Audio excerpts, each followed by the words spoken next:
Alright, so when it comes to highs in Mortal Kombat, this is what you guys need to understand about highs and what are they used for, okay? So highs are, for the most part, they're really quick, right? Like this right here is 7 frames. That's really fast, like that's ridiculously fast, right? And Katana here has her poke, her down one is 9 frames. Let's say we throw it at the exact same time. Mine's 7, hers is 9. I should win? Wrong. The thing about highs is that if you throw a high out, there's always a risk that it's just not going to land if you throw it out raw. Like let's say you're going in there and you throw it out and your opponent down ones you, their down one is always going to win simply because highs can hit crouching opponents.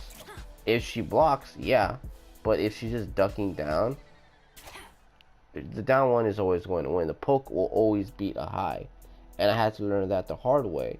So I kind of had to limit myself from using highs because I thought they were pointless. So I just had to use mids, you know. And if back then I didn't use Frost because she didn't have any good mids. Now she does, right? But now I know what are highs for. Now I started learning, like, what should I be using highs for? Yeah, you could throw for, you know, you could pray that your opponent is not down wanting you to death and they try to throw you a mid and your high is quicker and they'll get clipped. Yeah, there's that. But you know, I like to set up my highs. One of the ways of setting up your highs is from a down one. So every time somebody pokes you, like a lot of people like to do this and then they'll grab you. That's cool. I do it, you do it. It is what it is. But let's say our high, right? Crouching opponent, right? I get my down one. Now it starts landing, right? Now your down one starts landing simply because you have the hit advantage of 15. Basically, your opponent has to block that. If they don't, they're gonna eat all of this right here.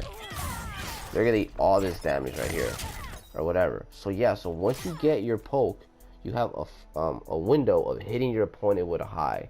So that's what you should be using highs for. So you get the poke, and you start landing your highs, because if you start throwing your highs out like that, there's always a risk your opponent could poke you or do a move that will low profile your high, and then you're gonna get hit. So get the poke and then start throwing your highs. That is one way of doing it. That's my favorite way of doing it, you know. So there's that. Another way is jump ins.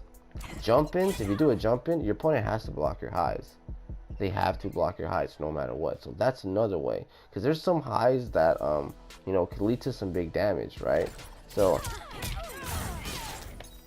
and they have to block all that stuff. So we're gonna put Katana on standing and then auto. So we're gonna do this, right? Like no matter what, even if she tries being a smartass and tries neutral ducking after I land the overhead, she's gonna eat all my damage. It doesn't work that way. So if she tries neutral ducking it, she's gonna get clipped. She's going to get clipped. That's one way. And then another way of using your highs, and what are highs for, honestly, is for punishing your opponent. Your opponent starts doing all this shit. Let's say Scorpion spear. Let's say my land frame mid, right? And Scorpion does the spear, and I throw out my land frame mid to punish him, to, like, you know, do this or whatever. It's just gonna be less accurate, because if you wait just a little bit, even if they're online, if you wait just a little bit, there's a good chance Scorpion's going to be blocking all of this. It happens. But honestly, with highs, you're just more accurate. You're just more accurate to actually land it, you know. And some highs lead to big damage, like, you know, like for Frost, like this can lead into some huge damage. For some characters not. It depends on the characters.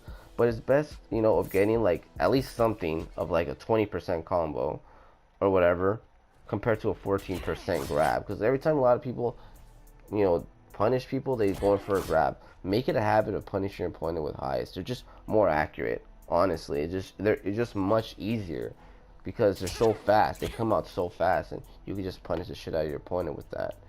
You know, some people, if they don't have good mids, like let's say from like 11 to 13, it can be tough depending on how big the window is. Let's say like you're punishing your opponent and they have like, let's say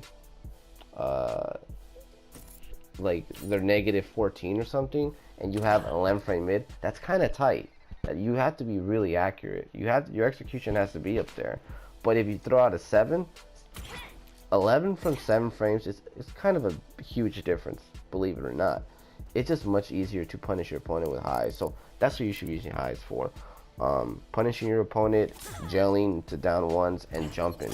Yeah, you can throw your highs out like that. That's cool, but just know there's a risk that your opponent is going to poke you.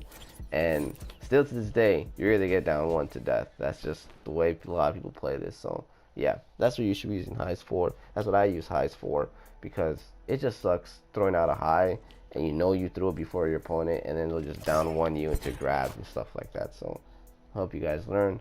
Holla back. Check y'all later.